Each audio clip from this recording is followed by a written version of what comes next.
यह है कहानियों का अद्भुत संसार, किस्सा कहानी। और आज हिंदी क्लासिक्स में मैं आपको सुना रहा हूं मशहूर साहित्यकार कमलेश्वर की लिखी कहानी राजा निर्वंशिया। और मैं हूं मंजीत ठाकुर।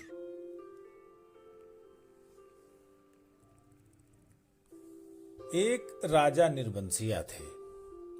मां कहानी सुनाया करती थी। उनके आसपास ही 4-5 बच्चे अपनी मुट्ठियों में फूल दबाए कहानी समाप्त होने पर गौरों पर चढ़ाने के लिए उत्सुक से बैठ जाते थे। आटे का सुंदर सा चौक पूरा होता। उसी चौक पर मिट्टी की 6 गौरें रखी जाती, जिनमें से ऊपर वाली की बिंदिया और सिंदूर लगता। बाकी 5 नीचे दबी पूजा ग्रहण करती रहती। एक और दीपक की बाती स्थिर सी जलती रहती और मंगल घट रखा रहता, जिस पर रोली से सथिया बनाया जाता। सभी बैठे बच्चों के मुख पर फूल चढ़ाने की उतावली की जगह कहानी सुनने की सहज स्थिरता उभर आती।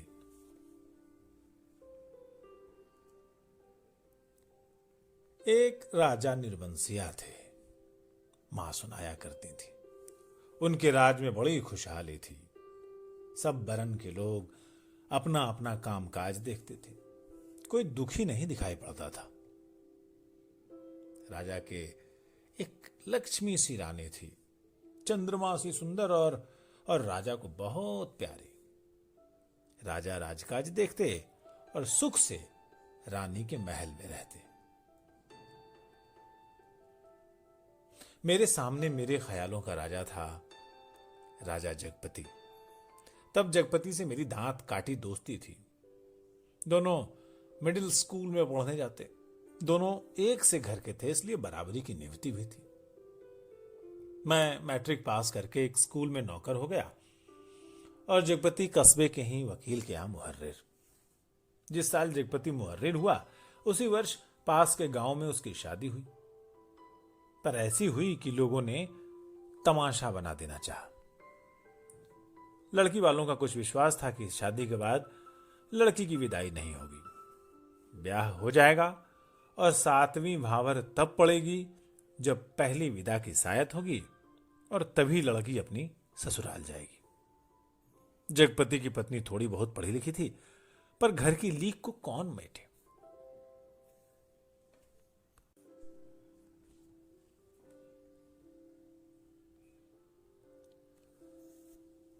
बारात बिना बहू के वापस आ गई और लड़के वालों ने तय कर लिया कि अब जगपति की शादी कहीं और कर दी जाएगी, चाहे कानी लूली से हो, पर वो लड़की अब घर में नहीं आएगी। लेकिन साल खत्म होते होते सब ठीक ठाक हो गया। लड़की वालों ने माफी मांग ली और जगपति की पत्नी अपनी ससुराल आ गई। जगपति को जैसे सब कुछ मिल गया और सास ने बहू की बलाइयां लेकर घर की सब चाबियां सौंप दी। गृहस्थी का ढंग बार समझा दिया।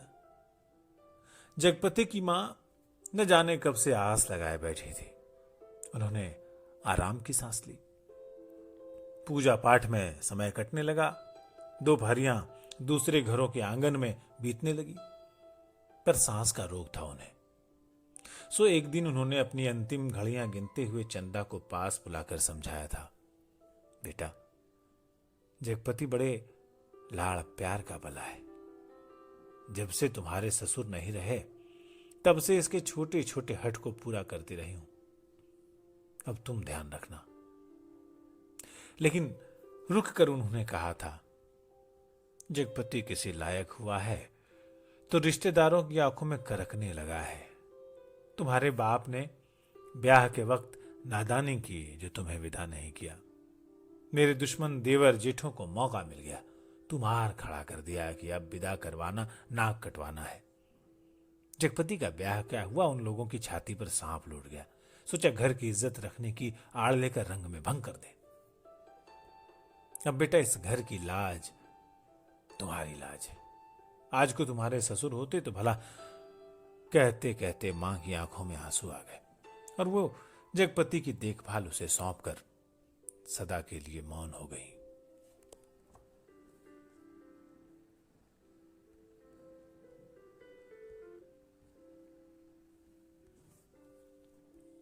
एक अरमान उनके साथ ही चला गया कि जगपति के संतान को 4 बरस इंतजार करने के बाद भी वो गोद में नहीं खिला पाई। और चंदा ने मन में सब्र कर लिया था, यही सोचकर कि कुल देवता का अंश तो उसे जीवन भर पूजने को मिल गया था। घर में चारों तरफ जैसे उदारता बिखरी रहती, अपनापा बरसता रहता। उसे लगता जैसे घर की अंधेरी एकांत कोठरियों में ये शांत शीतलता है जो उसे भरमा लेती है। घर की सब कुंडियों की खनक उसके कानों में बस गई थी। हर दरवाजे की चरमराहट पहचान बन गई थी। एक रोज राजा आखेट को गए, मां सुनाती थी। राजा आखेट को गए थे तो 7वें रोज जरूर महल में लौट आते थे, पर उस दफा जब गए तो 7वां दिन निकल गया, पर राजा नहीं लौटे।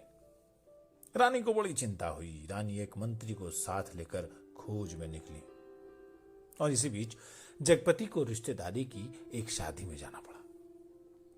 उसके दूर के रिश्ते की भाई दयाराम की शादी थी।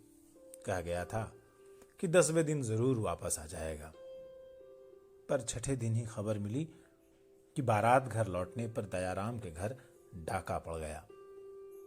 किसी मुखबिर ने सारी खबरें पहुंचा दी थी कि लड़की वालों ने दयाराम का घर सोने चांदी से पाट दिया है। आखिर पुश्तैनी जमींदार की इकलौती लड़की थी। घर आए मेहमान लगभग विदा हो चुके थे। दूसरे रोज जगपति भी चलने वाला था, पर उसी रात डाका पड़ा। जवान आदमी भला खून मानता है। डाके वालों ने जब बंदूकें चलाई तो सबकी घिघी बन गई, पर जगपति और दयाराम ने छाती ठोंक कर लाठियां उठा ली। घर में कोहराम मच गया। फिर सन्नाटा छा गया। डाके वाले बराबर गोलियां दाग रहे थे। बाहर का दरवाजा टूट चुका था, पर जगपति ने हिम्मत बढ़ाते हुए हांक लगाई, ये हवाई बंदूकें इन ठेल पिलाई लाठियों का मुकाबला नहीं कर पाएंगी जवानों। पर दरवाजे तड़ तड़ टूटते रहे और अंत में एक गोली जगपति की जांघ को पार करती निकल गई। दूसरी उसकी जांघ के ऊपर कूल्हे में समाकर रह गई। चंदा रोती कलपती और मनौतियां मानती जब वहां पहुंची तो जगपति अस्पताल में था। दयाराम की थोड़ी चोट आई थी, उसे अस्पताल से छुट्टी मिल गई थी। जगपति की देखभाल के लिए वहीं अस्पताल में मरीजों के रिश्तेदारों के लिए जो कोठरियां बनी थी, उन्हीं में चंदा को रुकना पड़ा। कस्बे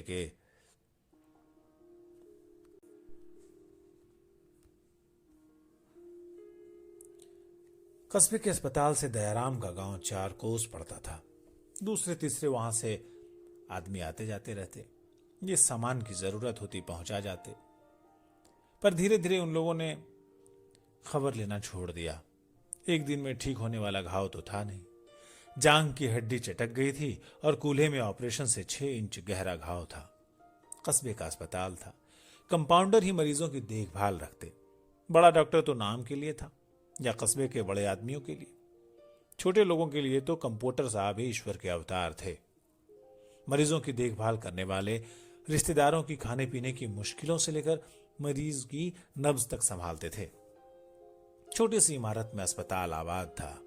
रोगियों को सिर्फ 6-7 खाटें थी। मरीजों के कमरे से लगा दवा बनाने का कारखाना था। उसी में एक और आराम कुर्सी थी और एक नीची सी मेज। उसी कुर्सी पर बड़ा डॉक्टर आकर कभी कभार बैठता था, नहीं तो बचन सिंह कंपाउंडर ही जमे रहते। अस्पताल में या तो फौजदारी के शहीद आते या गिर गिरा के हाथ पैर तोड़ लेने वाले एक आध लोग। छठे छमा से कोई औरत दिख गई तो दिख गई, जैसे उन्हें कोई रोग घेरता ही नहीं था। कभी कोई बीमार पड़ती तो घर वाले हाल बता के 8-10 रोज की दवा एक साथ ले जाते और फिर उसके जीने मरने की खबर तक नहीं मिलती। उस दिन बचन सिंह जगपति के घाव की पट्टी बदलने आया। उसके आने में और पट्टी खोलने में कुछ ऐसी लापरवाही थी जैसे गलत बंधी पगड़ी को ठीक से बांधने के लिए खोल रहा हो। चंदा उसकी कुर्सी के पास ही सांस रोके खड़ी थी। वो और रोगियों से बात करता जा रहा था।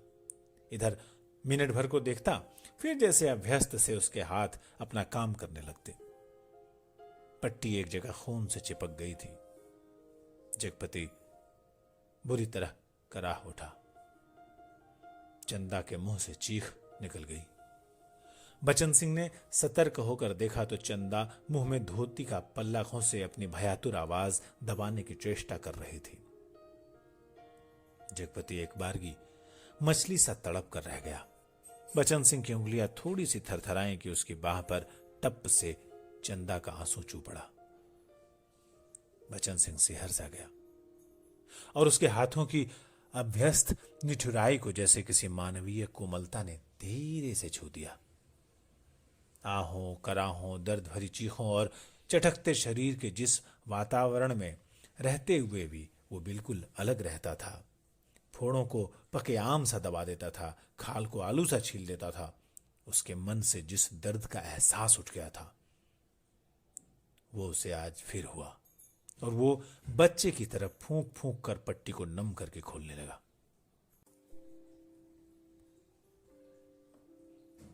चंदा की ओर धीरे से निगाह उठाकर देखते हुए फुसफुसाया, रोगी की हिम्मत टूट जाती है ऐसे। लेकिन जैसे ये कहते कहते उसका मन खुद अपनी बात से उचट गया। ये बेपरवाही तो चीख और कराहों की एक रास्ता से उसे मिली थी, रोगी की हिम्मत बढ़ाने की कर्तव्य निष्ठा से नहीं। जब तक वो घाव की मरहम पट्टी करता रहा तब तक किन्हीं दो आंखों की करुणा उसे घेरे रही और हाथ धोते समय वो चंदा की उन चूड़ियों से भरी कलाइयों को बेझिझक देखता रहा जो अपनी खुशी उससे मांग रही थी।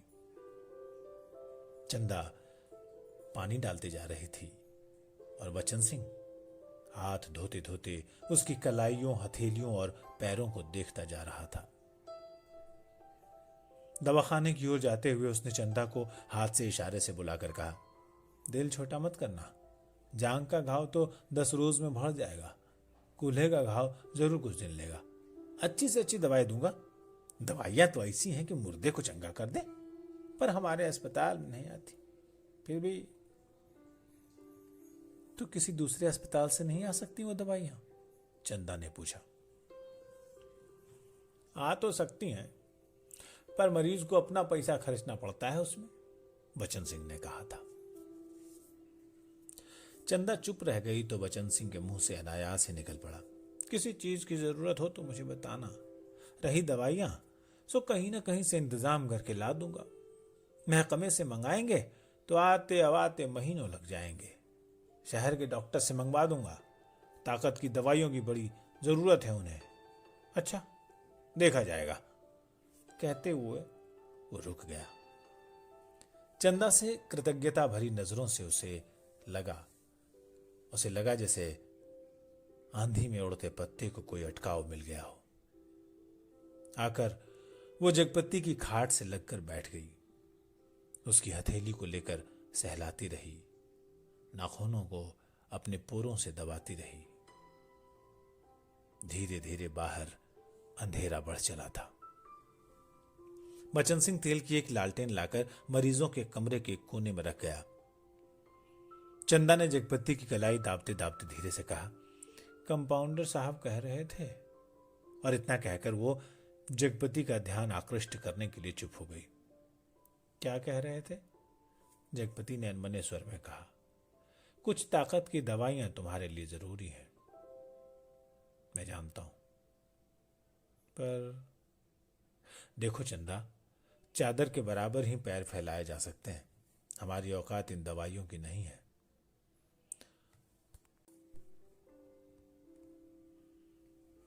औकात आदमी की देखी जाती है कि पैसे की? तुम तो देखा जाएगा, कंपाउंडर साहब इंतजाम कर देंगे, मैं कहूंगी उनसे।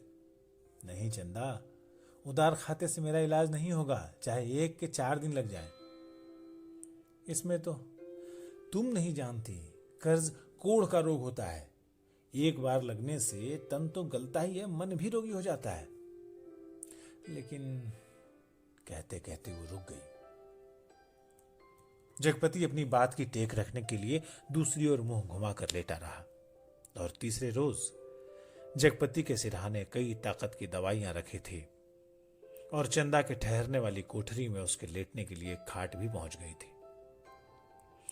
चंदा जब आई तो जगपति के चेहरे पर मानसिक पीड़ा की असंख्य रेखाएं उभरी थी, जैसे वो अपनी बीमारी से लड़ने के अलावा स्वयं अपनी आत्मा से भी लड़ रहा हो, चंदा की नादानी और स्नेह से भी उलझ रहा हो और सबसे ऊपर सहायता करने वाले की दया से जूझ रहा हो।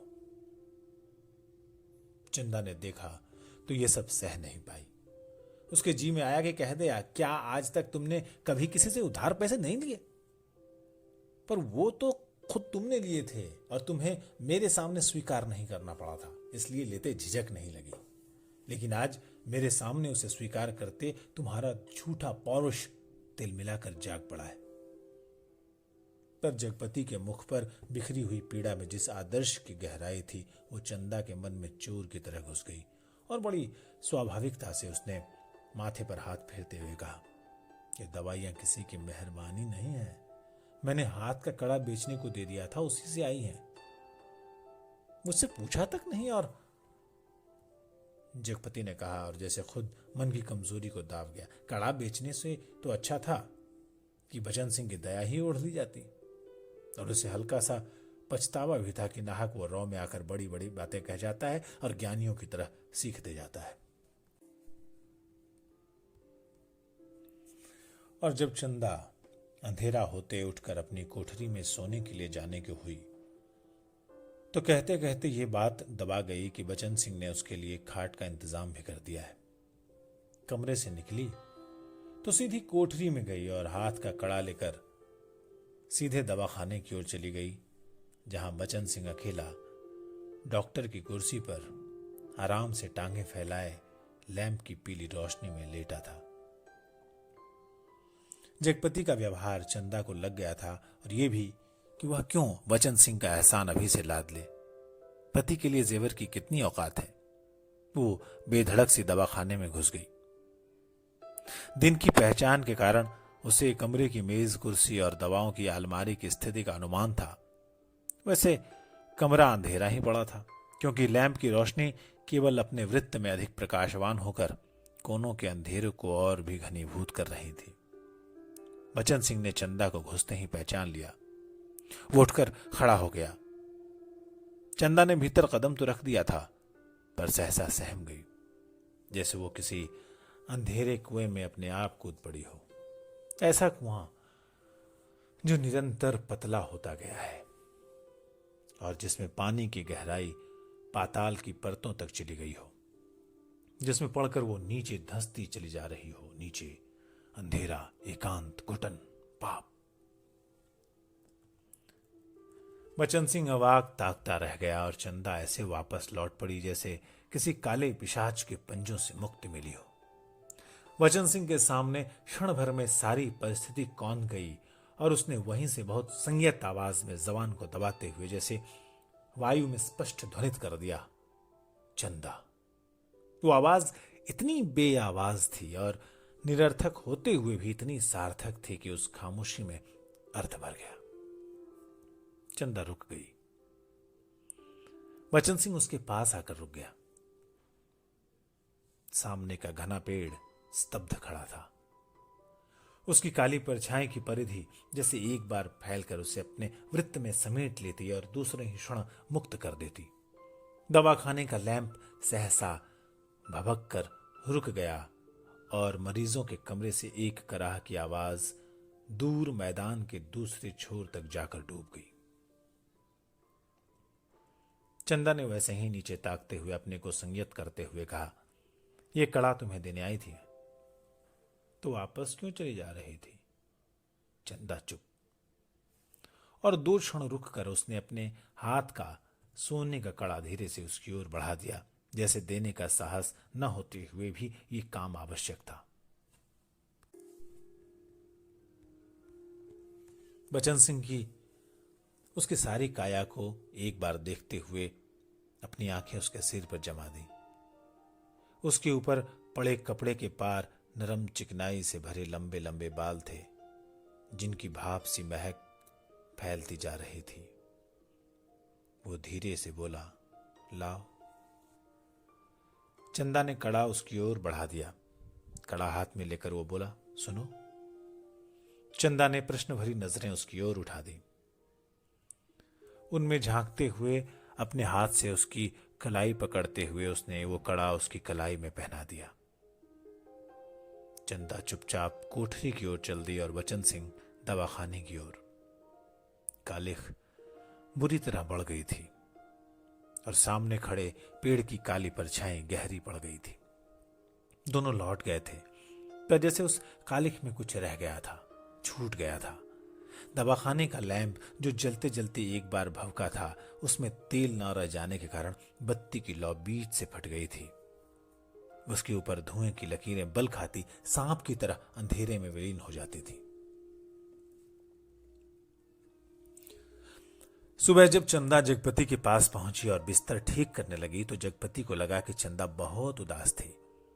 क्षण क्षण में चंदा के मुख पर अनगिनत भाव आ जा रहे थे, जिनमें असमंजस था, पीड़ा थी और निरीहता थी। कोई अदृश्य पाप कर चुकने के बाद हृदय की गहराई से किए गए पश्चाताप जैसी धूमिल चमक। रानी मंत्री के साथ जब निराश होकर लौटी तो देखा राजा महल में उपस्थित थे। उनकी खुशी का ठिकाना न रहा। मां सुनाया करती थी, पर राजा को रानी का इस तरह मंत्री के साथ जाना अच्छा नहीं लगा। रानी ने राजा को समझाया कि वो तो केवल राजा के प्रति अटूट प्रेम के कारण अपने को रोक नहीं सकी। राजा रानी एक दूसरे को बहुत चाहते थे। दोनों के दिलों में एक बात शूल सी गढ़ती रही कि उनके कोई संतान नहीं थी। राजवंश का दीपक बुझने जा रहा था। संतान के अभाव में उनका लोक परलोक बिगड़ा जा रहा था और कुल की मर्यादा नष्ट होने की शंका बढ़ती जा रही थी। दूसरे दिन बचन सिंह ने मरीजों की मरहम पट्टी करते वक्त बताया था कि उसका तबादला मैनपुरी के सदर अस्पताल में हो गया है और वो परसों यहां से चला जाएगा। जगपति ने सुना तो उसे भला ही लगा।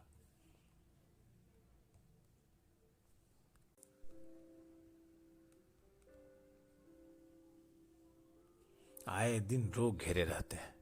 बचन सिंह उसके शहर के अस्पताल में पहुंचा जा रही है तो कुछ मदद मिलती ही रहेगी।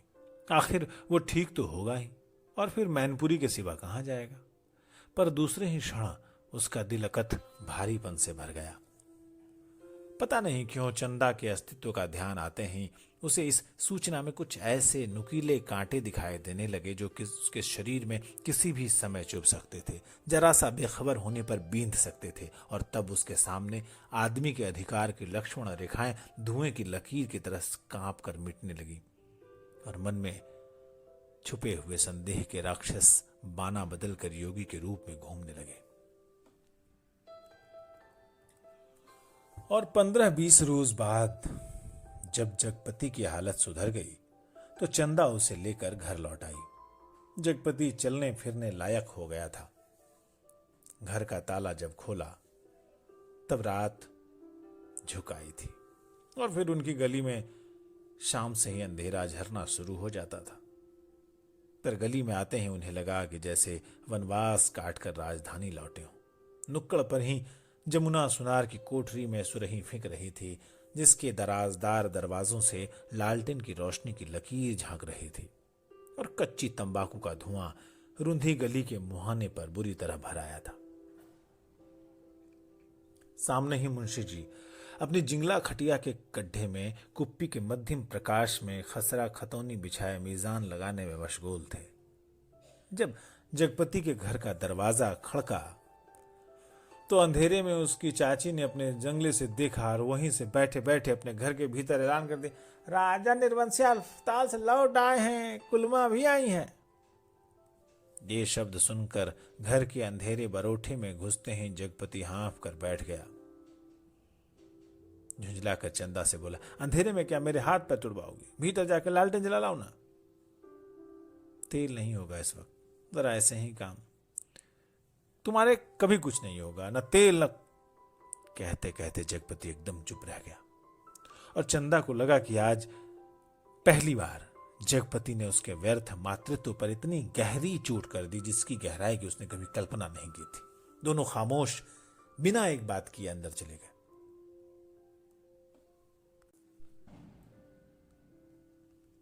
रात के बढ़ते सन्नाटे में दोनों के सामने दो बातें थी। जगपति के कानों में जैसे कोई व्यंग से कह रहा था, राजा निर्वंशी अस्पताल से आ गए। और चंदा के दिल में यह बात चुभ रही थी कि तुम्हारे कभी कुछ नहीं होगा। और सिसकती सिसकती चंदा न जाने कब सो गई, पर जगपति की आंखों में नींद न आई। खाट पर पड़े पड़े उसके चारों ओर एक मोहक भयावना सा जाल फैल गया। लेटे लेटे उसे लगा कि जैसे उसका स्वयं का आकार बहुत क्षीण होता बिंदु सा रह गया। पर बिंदु के हाथ थे, पैर थे और दिल की धड़कन भी। कोठरी का घुटा घुटा सा अंधियारा, मटमैली दीवारें और गहन गुफाओं सी अलमारियां, जिनमें से बार बार झांक कर देखता था और वो सिहर उठता था। फिर जैसे सब कुछ तब्दील हो गया हो। उसे लगा कि उसका आकार बढ़ता जा रहा है, बढ़ता जा रहा है। वो मनुष्य हुआ, लंबा तगड़ा तंदुरुस्त पुरुष हुआ। उसकी शिराओं में कुछ फूट पड़ने के लिए व्याकुलता से खौल उठा। उसके हाथ शरीर के अनुपात से बहुत बड़े, डरावने और भयानक हो गए। उनके लंबे लंबे नाखून निकल आए। वो राक्षस हुआ, दैत्य हुआ, आदिम, बर्बर। और बड़ी तेजी से सारा कमरा एक बारगी चक्कर काट गया। फिर सब धीरे धीरे स्थिर होने लगा और उसकी सांसें ठीक होती जान पड़ी। और फिर जैसे बहुत कोशिश करने पर घिघी बंध जाने के बाद उसकी आवाज फूटी, चंदा। चंदा की नरम सांसों की हल्की सरसराहट कमरे में जान डालने लगी। जगपति अपनी पाटी का सहारा लेकर झुका। कांपते पैर उसने जमीन पर रखे और चंदा की खाट के पाए से सिर टिकाकर बैठ गया। उसे लगा जैसे चंदा की इन सांसों की आवाज में जीवन का संगीत गूंज रहा है। वो उठा और चंदा के मुख पर झुक गया। उस अंधेरे में आंखें गड़ाए गड़ाए जैसे बहुत देर बाद स्वयं चंदा के मुख पर आभा फूट कर अपने आप बिखरने लगी। उसके नक्श उज्जवल हो उठे और जगपति की आंखों को ज्योति मिल गई। वो मुग्ध सा ताकता रहा।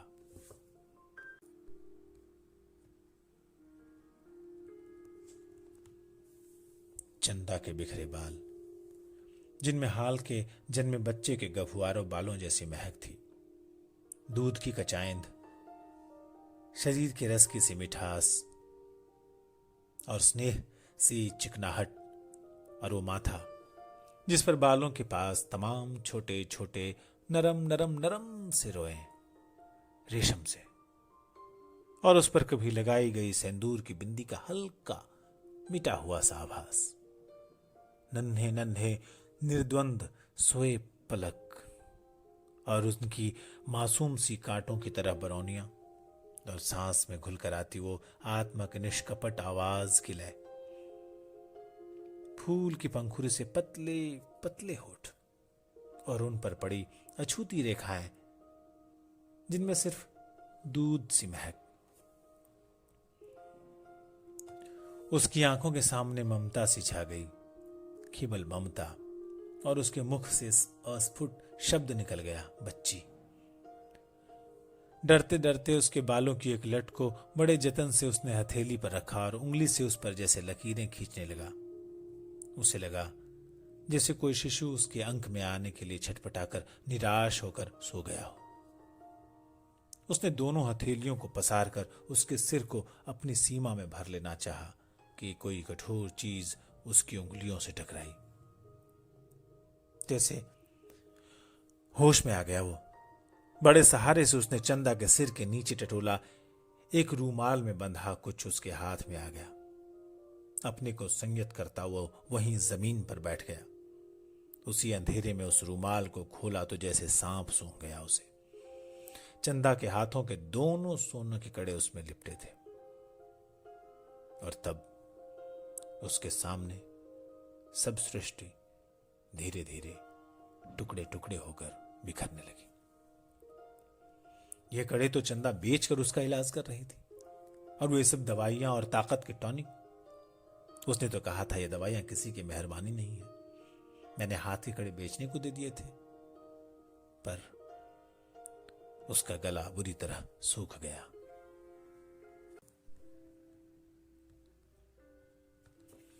जवान जैसे तालू से चिपक कर रह गई। उसने चाहा कि चंदा को झकझोर कर उठाए, पर शरीर की शक्ति बह सी गई थी, रक्त पानी हो गया था। थोड़ा संयत हुआ, उसने वो कड़े उसी रुमाल में लपेटकर उसकी खाट के कोने पर रख दिए और बड़ी मुश्किल से अपनी खाट की पाटी पकड़कर लुढ़क गया। चंदा झूठ बोली, पर क्यों? कड़े आज तक छुपाए रखी, उसने इतना बड़ा दुराव क्यों किया? आखिर क्यों, किस लिए? और जगपति का दिल भारी हो गया। उसे फिर लगा कि उसका शरीर सिमटता जा रहा है और वो एक सींग का बना ढांचा रह गया, नितांत हल्का तिनके सा, हवा में उड़कर भटकने वाले तिनके सा। उस रात के बाद रोज जगपति सोचता रहा कि चंदा से कड़े मांग कर बेच ले और कोई छोटा मोटा कारोबार ही शुरू कर ले, क्योंकि नौकरी छूट चुकी थी। इतने दिन की गैर हाजिरी के बाद वकील साहब ने दूसरा मुहर्रिर रख लिया था। वो रोज यही सोचता, पर जब चंदा सामने आती तो न जाने कैसी असहाय सी उसकी अवस्था हो जाती। उसे लगता जैसे कड़े मांग कर वो चंदा से पत्नीत्व का पद भी छीन लेगा। मातृत्व तो भगवान ने छीन ही लिया। वो सोचता आखिर चंदा क्या रह जाएगी। एक स्त्री से यदि पत्नीत्व और मातृत्व छीन ले गया तो उसके जीवन की सार्थकता ही क्या? चंदा के साथ वो ये अन्याय कैसे करे? उससे दूसरी आंख की रोशनी कैसे मांग ले? फिर तो वो नितांत अंधी हो जाएगी और उन कड़ों के मांगने के पीछे जिस इतिहास की आत्मा नंगी हो जाएगी, कैसे वो उस लज्जा को स्वयं ही उधार कर ढांपेगा? और वो इन्हीं ख्यालों में डूबा सुबह से शाम तक इधर उधर काम की टोह में घूमता रहता। किसी से उधार ले ले, पर किस संपत्ति पर? क्या है उसके पास जिसके आधार पर कोई उसे कुछ देगा? और मोहल्ले के लोग जो एक एक पाई पर जान देते हैं, कोई चीज खरीदते वक्त भाव में एक पैसा कम मिलने पर मीलों पैदल जाकर एक पैसा बचाते हैं। एक एक पैसे की मसाले की पुड़िया बंधवाकर 11 मरतबा पैसों का हिसाब जोड़कर एक आध पैसा उधार कर मिन्नतें करते सौदा घर लाते हैं। गली में कोई खोमचे वाला फंस गया तो 2 पैसे की चीज को लड़ झगड़ कर 4 दाने ज्यादा पाने की नियत से 2 जगह बंधवाते हैं। भाव के जरा से फर्क पर घंटों बहस करते हैं। शाम को सड़ी गली तरकारियों को किफायत के कारण लाते हैं। ऐसे लोगों से वो किस मुंह से मांग कर उनकी गरीबी के एहसास पर ठोकर लगाए? पर उस दिन शाम को जब वो घर पहुंचा तो बरोठे में एक साइकिल रखी नजर आई। दिमाग पर बहुत जोर डालने के बाद भी वो आगंतुक की कल्पना नहीं कर पाया। भीतर वाले दरवाजे पर जब पहुंचा तो सहसा हंसी की आवाज सुनकर ठिठक गया।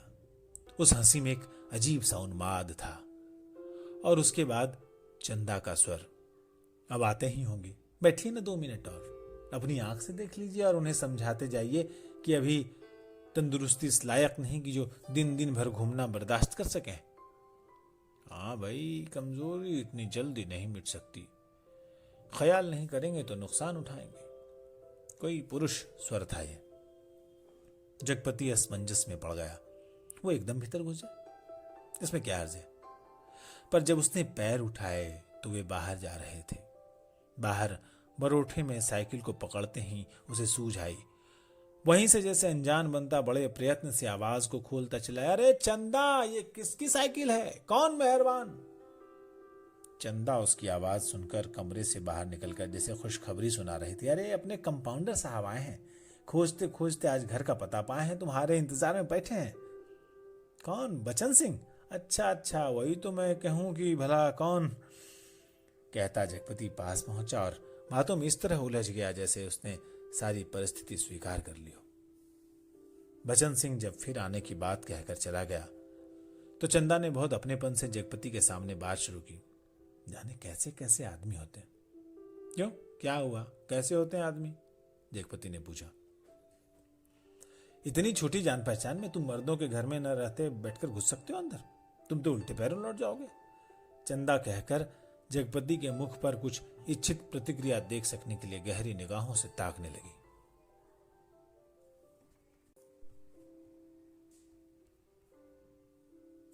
जगपति ने चंदा की ओर ऐसे देखा जैसे ये बात भी कोई पूछने की है।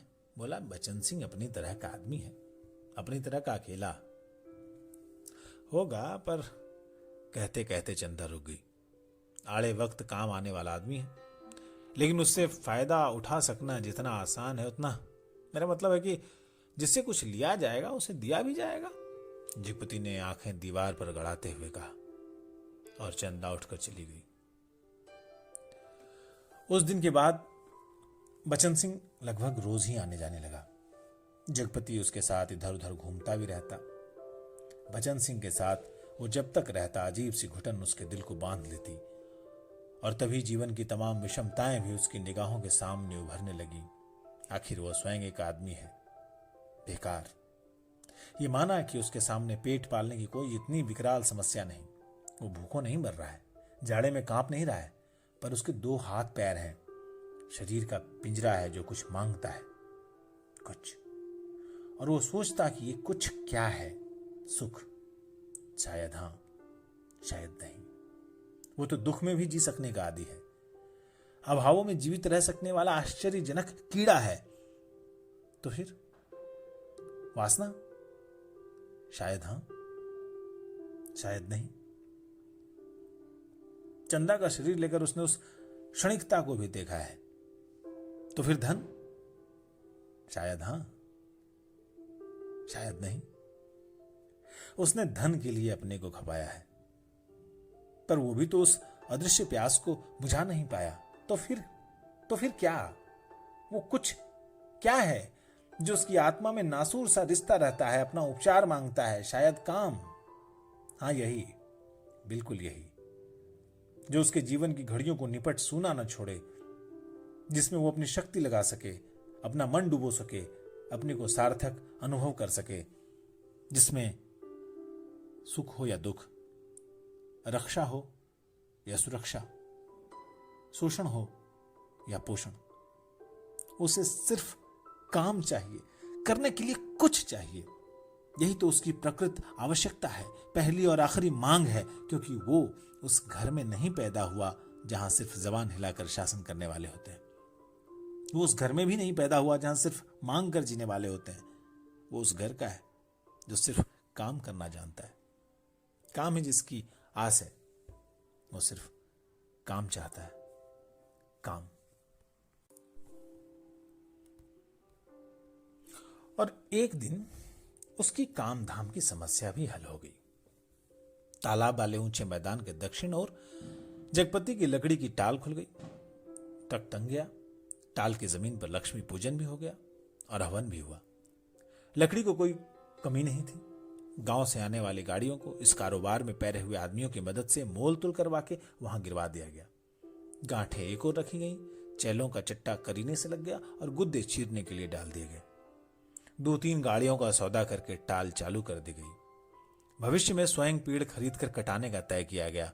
बड़ी बड़ी स्कीमें बनी कि किस तरह जलाने की लकड़ी से बढ़ाते बढ़ाते एक दिन इमारती लकड़ी की कोठी बनेगी।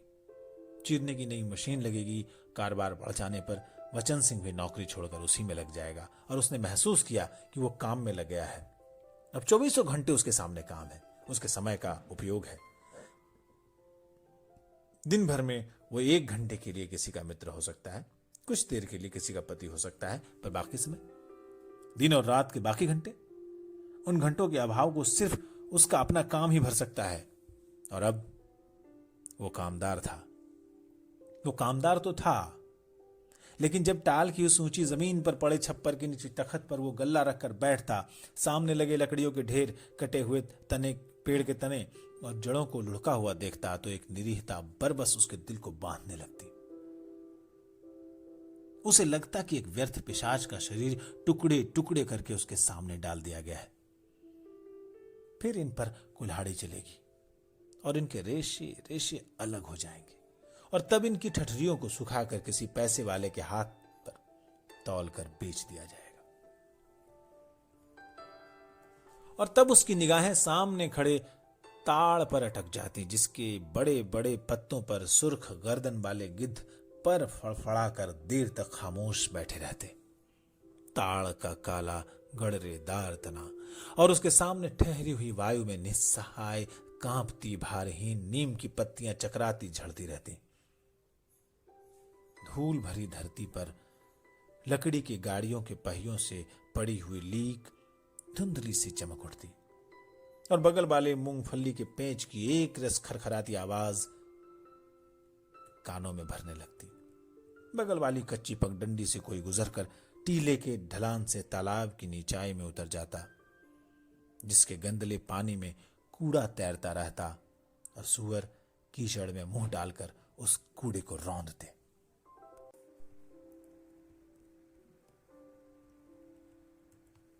दोपहर सिमटती और शाम की धुंध छाने लगती तो वो लालटेन जलाकर छप्पर के खंभे की कील में टांग देता और उसके थोड़ी ही देर बाद अस्पताल वाली सड़क से बचन सिंह एक काले धब्बे की तरह आता हुआ दिखाई पड़ता। गहरे पड़ते अंधेरे में उसका आकार धीरे धीरे बढ़ता जाता और जगपति के सामने जब वो आकर खड़ा होता तो वो उसे बहुत विशाल सा लगने लगता, जिसके सामने उसे अपना अस्तित्व डूबता हुआ महसूस होता।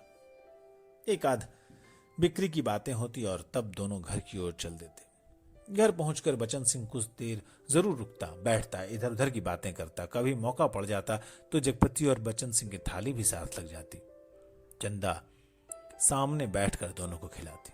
बचन सिंह बोलता जाता, क्या तरकारी बनी है, मसाला ऐसा पड़ा है कि उसकी भी बहार है और तरकारी का स्वाद भी मरा। होटलों में या तो मसाला ही मसाला रहेगा या फिर सब तरकारी ही तरकारी। वाह वाह वाह वाह, क्या बात है अंदाज की। और चंदा बीच बीच में टोक कर बोलती जाती, इन्हें तो जब तक दाल में प्याज का भुना घी न मिले तब तक पेट ही नहीं भरता, या सिरका अगर इन्हें मिल जाए तो समझो सब कुछ मिल गया। पहले मुझे सिरका न जाने कैसा लगता था, पर अब ऐसा जबान पर चढ़ा है कि, या फिर इन्हें कागज सी पतली रोटी पसंद ही नहीं आती। अब मुझे कोई पतली रोटी बनाने को कहे तो बनती ही नहीं, आदत पड़ गई है और फिर मन ही नहीं करता। पर चंदा की आंखें वचन सिंह की थाली पर ही जमी रहती। रोटी निपटी तो रोटी परोसती, दाल खत्म नहीं हुई तो भी एक चमचा और परोसती। और जगपति सिर झुकाए खाता रहता। सिर्फ एक गिलास पानी मांगता और चंदा चौंक कर पानी देने से पहले कहती, अरे तुमने तो कुछ लिया भी नहीं। और कहते कहते वो पानी दे देती और तब उसके दिल पर गहरी सी चोट लगती। न जाने क्यों वो खामोशी की चोट उसे बहुत बड़ी पीड़ा दे जाती। पर वो अपने को समझा लेती, कोई मेहमान तो नहीं है, मांग सकते थे, भूख नहीं होगी। जगपति खाना खाकर टाल पर लेटने चला जाता, क्योंकि अभी तक कोई चौकीदार नहीं मिला था। छप्पर के नीचे तख्त पर जब वो लेटता तो अनायास ही उसका दिल भर भर आता। पता नहीं कौन कौन से दर्द एक दूसरे से मिलकर तरह तरह की टीस, चटक और ऐंठन पैदा करने लगते।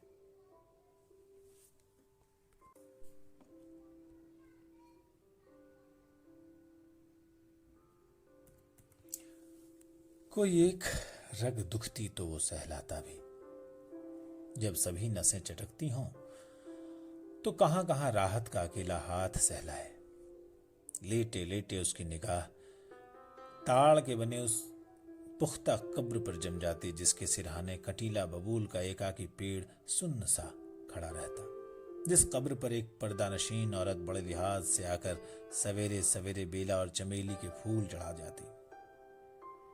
घूम घूम कर उसके फेरे लेती और माथा टेक कर कुछ कदम उदास उदास से चलकर एकदम तेजी से मुड़कर बिसातियों के मोहल्ले में खो जाती। शाम होते फिर आती, एक दिया बारती और अगर की बत्तियां जलाती, फिर मुड़ते हुए ओढ़नी का पल्ला कंधों पर डालती तो दिए की लौ कांपती, कभी कांप कर बुझ जाती, पर उसके कदम बढ़ चुके होते, पहले धीमे, थके, उदास से और फिर तेज, सधे, सामान्य से। वो फिर उस मोहल्ले में खो जाती और तब रात की तन्हाइयों में बबूल के कांटों के बीच उस साए साए करते ऊंचे नीचे मैदान में जैसे कोई कब्र से कोई रूह निकलकर निपट अकेली भटकती रहती। तभी ताड़ पर बैठे सुर्ख गर्दन वाले गिद्ध मनहूस सी आवाज में किलबिला उठते और ताड़ के पत्ते भयानकता से खड़बड़ा उठते। जगपति का बदन कांप जाता और वो भटकती रूह जिंदा रह सकने के लिए जैसे कब्र की ईंटों में बबूल के साया तले दुबक जाती। जगपति अपनी टांगों को पेट से भींचकर कंबल से मुंह छुपाकर औंधा लेट जाता। तड़के ही ठेके पर लगे लकड़हारे लकड़ी चीरने आ जाते।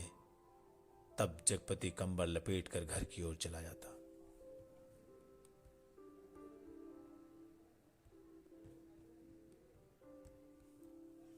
राजा रोज सवेरे टहलने जाते थे, मां सुनाया करती थी। एक दिन जैसे ही महल के बाहर निकल कर आए कि सड़क पर झाड़ू लगाने वाली मेहतरानी उन्हें देखते ही अपना झाड़ू पंजा पटक कर माथा पीटने लगी कि कहने लगी, हाय राम, आज राजा निर्बंसिया का मुंह देखा है, न जाने रोटी भी नसीब होगी कि नहीं, न जाने कौन से विपद टूट पड़े। राजा को इतना दुख हुआ कि उल्टे पैरे महल को लौट गए। मंत्री को हुक्म दिया कि उस मेहतरानी का घर नाज से भर दें और सब राजसी वस्त्र उतार कर राजा उसी क्षण जंगल की ओर चले गए। उसी रात रानी को सपना हुआ कि कल की रात तेरी मनोकामना पूरी होने वाली है। रानी बहुत पछता रहे थे, पर फौरन ही रानी राजा को खोजती खोजती उस सराय में पहुंच गई जहां वो टिके हुए थे। रानी भेष बदलकर सेवा करने वाली भटियारिन बनकर राजा के पास रात में पहुंची, रात भर उनके साथ रही और सुबह राजा के जगने से पहले सराय छोड़कर महल में लौट गई। राजा सुबह उठकर दूसरे देश की ओर चले गए। 2 ही दिनों में राजा के निकल जाने की खबर राज भर में फैल गई। राजा निकल गए, चारों तरफ यही खबर थी। और उस दिन टोले मोहल्ले के हर आंगन में बरसात की मेह की तरह यह खबर बरस कर फैल गई कि चंदा के बाल बच्चा होने वाला है। नुक्कड़ पर जमुना सुनार की कोठरी में फेंकती सुरही रुक गई। मुंशी जी ने अपना मिजान लगाना छोड़कर विस्फारित नेत्रों से ताक कर खबर सुनी। बंसी किराने वाले ने कुएं में से आधी गई रस्सी खींचकर डोल मन पर पटक कर सुना। सुदर्शन दर्जी ने मशीन के पहिए को हथेली से रगड़कर रोक कर सुना। हंसराज पंजाबी ने अपनी नींद लगी मलगुजी कमीज की आस्तीनें चढ़ाते हुए सुना। और जगपति की बेवा चाची ने औरतों के जमघट में बड़े विश्वास पर भेद भरे स्वर में सुनाया, आज 6 साल हो गए शादी को, न बाल न बच्चा, न जाने किसका पाप है इसके पेट में और किसका होगा सिवाय उस मुस्टंडे कंपोटर के। न जाने कहां से कुलच्छनी इस मोहल्ले में आ गई। इस गली की तो पुश्तों से ऐसी मर्जाद रही है कि गैर मर्द औरत की परछाई तक न देख पाए। यहाँ कि मर्द तो बस अपने औरतों घर की औरतों को जानते हैं, उन्हें तो पड़ोसी के घर की जनानियों की गिनती तक नहीं मालूम। ये कहते कहते उनका चेहरा तमतमा आया और सब औरतें देवलोक की देवियों की तरह गंभीर बनी, अपनी पवित्रता की महानता के बोझ से दबी धीरे धीरे खिसक गई। सुबह यह खबर फैलने से पहले जगपति टाल पर चला गया था, पर सुनी उसने भी आज ही थी। दिन भर वह तख्त पर कोनी की ओर मुंह किए पड़ा रहा। न ठेके की लकड़ियां चिराई, न बिक्री की ओर ध्यान दिया, न दोपहर का खाना खाने ही घर गया।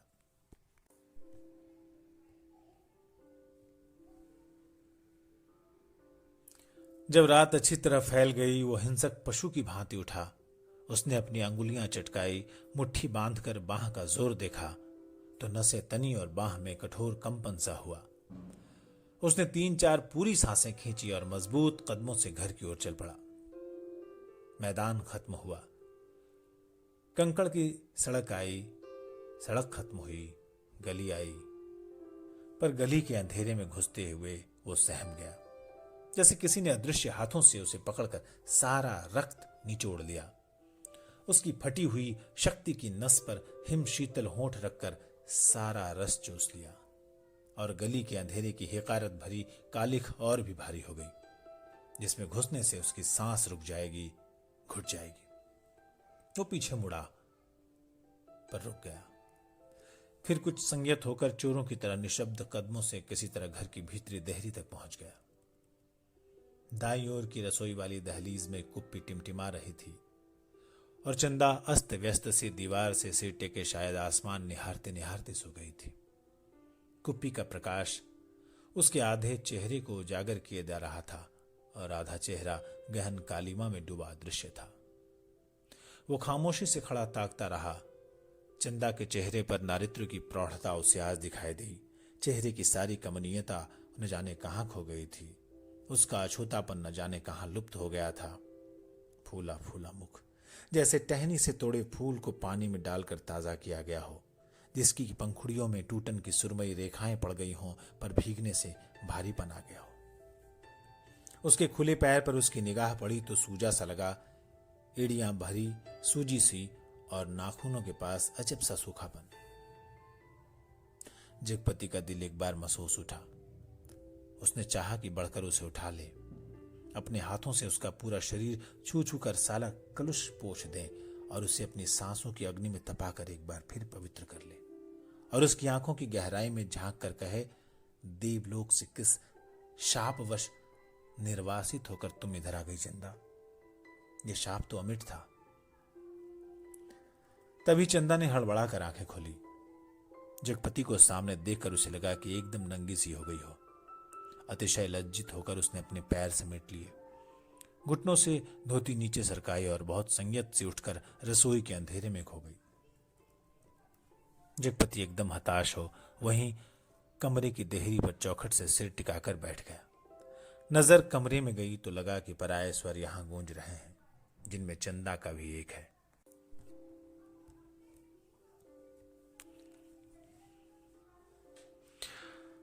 एक तरफ घर के हर कोने से अंधेरा सैलाब की तरह बढ़ता आ रहा था। एक अजीब निस्तब्धता, असमंजस गति, परपथ भ्रष्ट, शक्लें पर आकारहीन। खाना खा लेते? चंदा का स्वर कानों में पड़ा। वो अनजाने ऐसे उठ बैठा जैसे तैयार बैठा हो। उसकी बात की आज उसने अब अवज्ञा नहीं की थी। खाने तो बैठ गया पर कौर नीचे नहीं सरक रहा था। तभी चंदा ने बड़े सधे शब्दों में कहा, कल मैं गांव जाना चाहती हूं। जैसे वो इस सूचना से परिचित था, बोला, अच्छा। चंदा फिर बोली, मैंने बहुत पहले घर चिट्ठी डाल दी थी, भैया कल लेने आ रहे हैं।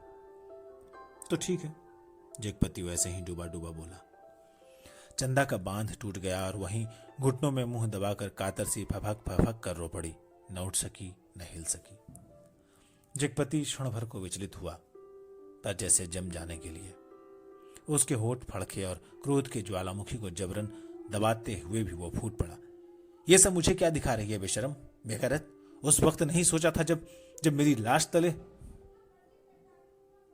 तब की बात झूठ है। सिसकियों के बीच चंदा का स्वर फूटा, लेकिन जब तुमने मुझे बेच दिया। एक भरपूर हाथ चंदा की कनपटी पर आग सुलगाता हुआ पड़ा और जगपति अपनी हथेली दूसरी से दाबता खाना छोड़कर कोठरी में घुस गया और रात भर कुंडी चढ़ाए उसी कालिक में घुटता रहा। दूसरे दिन चंदा घर छोड़कर अपने गांव चली गई।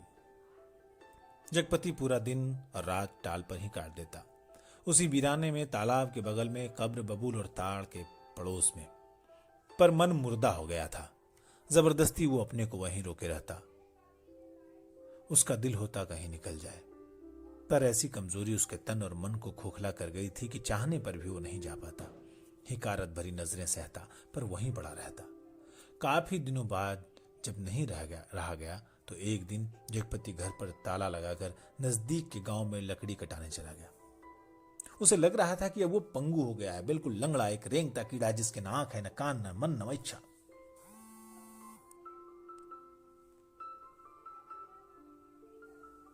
वो उस बाग में पहुंच गया जहां खरीदे पेड़ कटने थे। दो आरे वालों ने पतले पेड़ के तने पर आरा रखा और कर्र कर्र का आवाज शोर शुरू हो गया।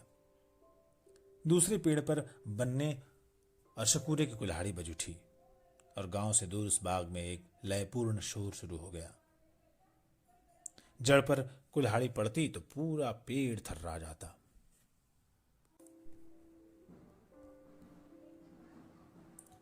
करीब के खेत की मेड़ पर बैठे जगपति का शरीर भी जैसे कांप कांप उठता। चंदा ने कहा था, लेकिन जब तुमने मुझे बेच दिया, क्या वो ठीक कहती थी? क्या वचन सिंह ने टाल के लिए जो रुपए दिए थे उसका ब्याज इधर चुकता हुआ? क्या सिर्फ वही रुपए आग बन गए जिसकी आंच में उसकी सहनशीलता, विश्वास और आदर्श मोम से पिघल गए? शकूरे! बाग से लगे दड़े पर किसी ने आवाज लगाई। शकूरे ने कुल्हाड़ी रोककर वहीं से हाक लगाई। कोने में खेत से लीक बनी है, जरा मेड़ मार कर नंगा ला गाड़ी। जगपति का ध्यान भंग हुआ। उसने मुड़कर दड़े पर आंखें लड़गड़ाई। 2 भैंसा गाड़ियां लकड़ी भरने के लिए आ पहुंची थी। शकूरे ने जगपति के पास आकर कहा, एक गाड़ी का भर तो हो गया, बल्कि 1.5 का। अब इस पतरिया पेड़ को न छाड़ दें।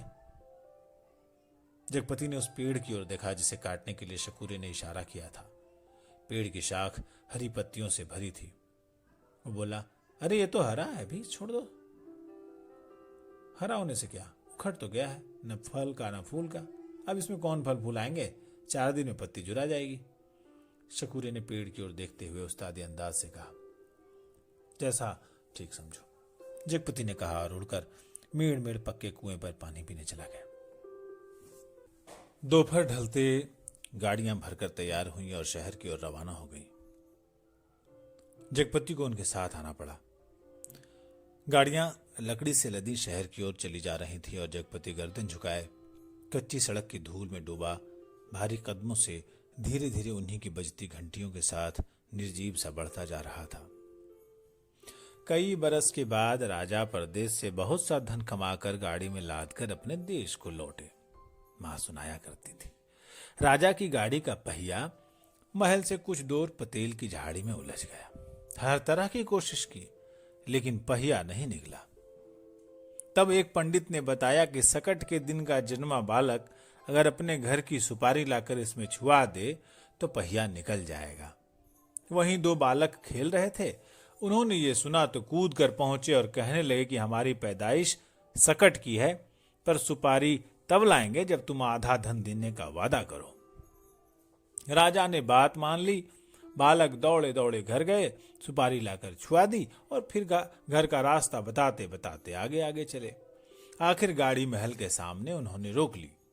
राजा को बड़ा अचरज हुआ कि ये हमारे ही महल में ये 2 बालक कहां से आ गए। भीतर पहुंचे तो रानी खुशी से बेहाल हो गई। पर राजा ने पहले उन बालकों के बारे में पूछा तो रानी ने कहा कि ये बालक दोनों ही उन्हीं के राजकुमार हैं। राजा को विश्वास नहीं हुआ और रानी बहुत दुखी हुई।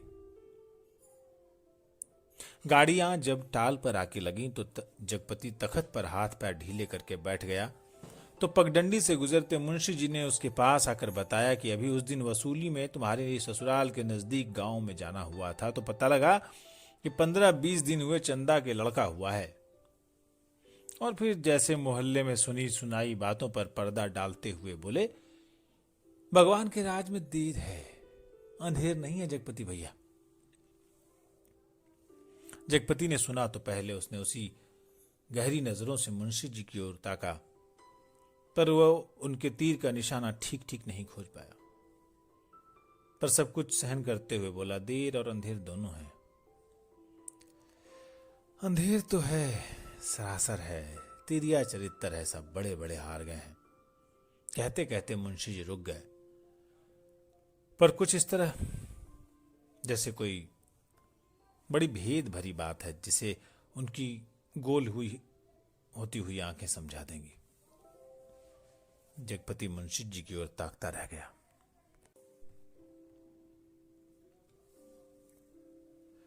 मिनट भर मनहूस सा मौन छाया रहा। उसे तोड़ते हुए मुंशी जी बड़ी दर्द भरी आवाज में बोले, सुन तो लिया होगा तुमने? क्या? कहने को जगपति कह गया, पर उसे लगा कि मुंशी जी उस गांव में फैली हुई बातों को ही बड़ी बेदर्दी से कह डालेंगे। उसने नाक पूछा। तभी मुंशी जी ने उसकी नाक के पास मुंह ले जाते हुए कहा, चंदा दूसरे के घर बैठ रही है, कोई मधुसूदन है वहीं का, पर बच्चा दीवार बन गया है। चाहते तो वो यही है कि मर जाए तो रास्ता खुले, पर राम जी की मर्जी।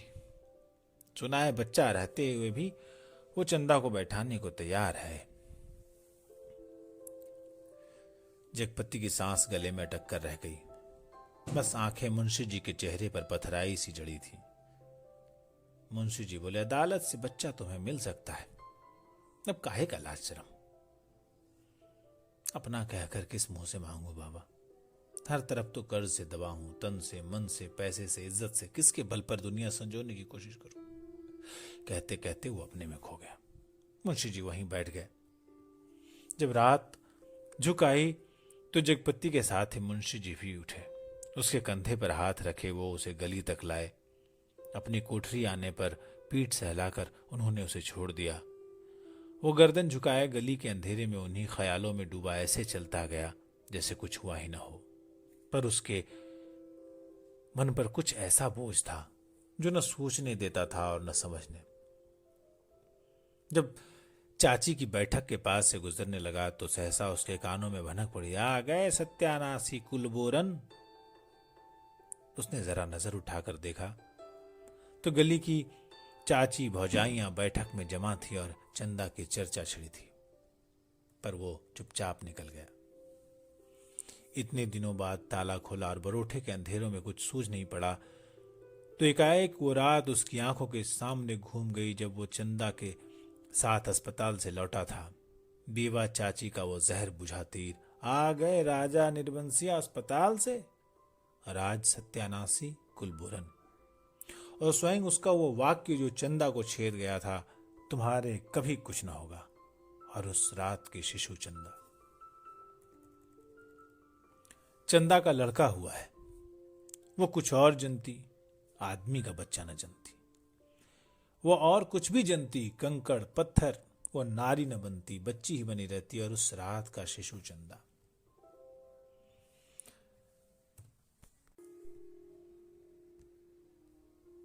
पर चंदा ये सब क्या करने जा रही है? उसके जीते जी वो दूसरे के घर बैठने जा रही है। कितने बड़े पाप में धकेल दिया चंदा को। पर उसे भी तो कुछ सोचना चाहिए। आखिर क्या? पर मेरे जीते जी ये सब अच्छा रहे। वो इतनी घृणा बर्दाश्त करने के बाद भी जीने को तैयार है या मुझे जलाने को? वो मुझे नीच समझती है, कायर। नहीं तो एक बार खबर तो लेती। बच्चा हुआ तो पता लगता, पर नहीं। वो उसका कौन है? कोई भी नहीं। औलाद ही तो वो स्नेह की धुरी है जो आदमी औरत के पहियों को साधकर तन के दलदल से पार ले जाती है। नहीं तो हर औरत वेश्या है और हर आदमी वासना का कीड़ा। तो क्या चंदा औरत नहीं रही? वो जरूर औरत थी, पर स्वयं मैंने उसे नरक में डाल दिया। वो बच्चा मेरा कोई नहीं, पर चंदा तो मेरी है। एक बार उसे ले आता, फिर यहां रात के मोहक अंधेरे में उस फूल से अधरों को देखता, निर्द्वंद सोए पलकों को निहारता, सांसों की छूत दूध सी अछूती महक को समेट लेता। आज का अंधेरा, घर में तेल भी नहीं जो दिया जला ले। और फिर किसके लिए? कौन जलाए? चंदा के लिए। पर उसे तो बेच दिया था।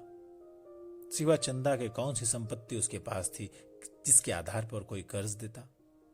कर्ज न मिलता तो ये सब कैसे चलता? काम, पेड़ कहां से कटते? और तब शकूरे के वो शब्द उसकी कानों में गूंज गए, हरा होने से क्या, उखड़ तो गया है। वो स्वयं भी तो एक उखटा हुआ पेड़ है, न फल का न फूल का, सब व्यर्थ ही तो है। जो कुछ सोचा उस पर कभी विश्वास न कर पाया। चंदा को चाहता रहा, पर उसके दिल में चाहत न जगा पाया। उसे कहीं से एक पैसा मांगने पर डांटता रहा, पर खुद लेता रहा। और आज वो दूसरे के घर बैठ रही है, उसे छोड़कर। वो अकेला है, हर तरफ बोझ है जिसमें उसकी नस नस कुचली जा रही है, रग रग फट गई है। और वो किसी तरह टटोल टटोल कर भीतर घर में पहुंचा। रानी अपने कुल देवता के मंदिर में पहुंची। मां सुनाया करती थी। अपने सतीत्व को सिद्ध करने के लिए उन्होंने घोर तपस्या की। राजा देखते रहे, कुल देवता प्रसन्न हुए और उन्होंने अपनी दैवी शक्ति से दोनों बालकों को तत्काल जन्मे शिशुओं में बदल दिया। रानी की छातियों में दूध भर आया और उनमें से धार फूट पड़ी जो शिशुओं के मुंह में गिरने लगी। राजा को रानी के सतीत्व का सबूत मिल गया। उन्होंने रानी के चरण पकड़ लिए और कहा कि तुम देवी हो, ये मेरे पुत्र हैं।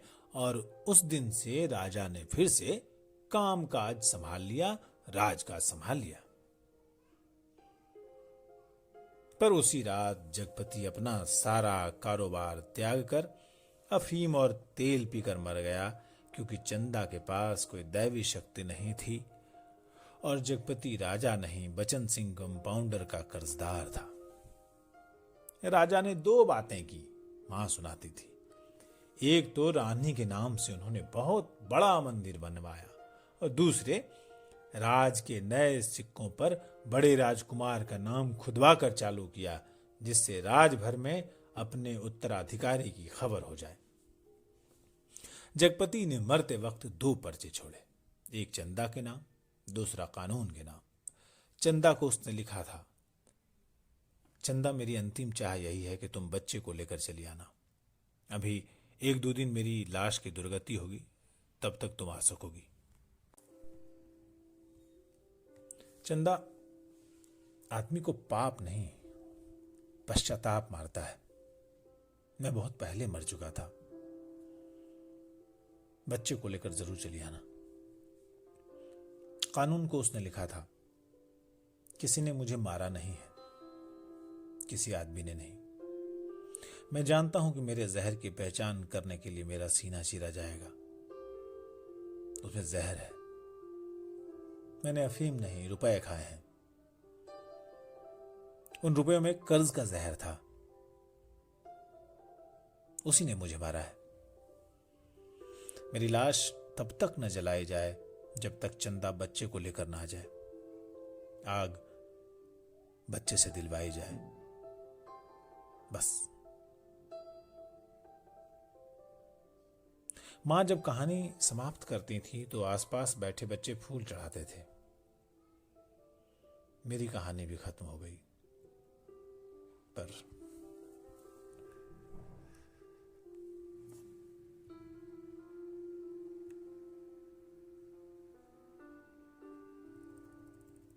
ये कहानी आप सुन रहे थे जिसे लिखा था कमलेश्वर ने और जिसका शीर्षक है राजा निर्वंशिया।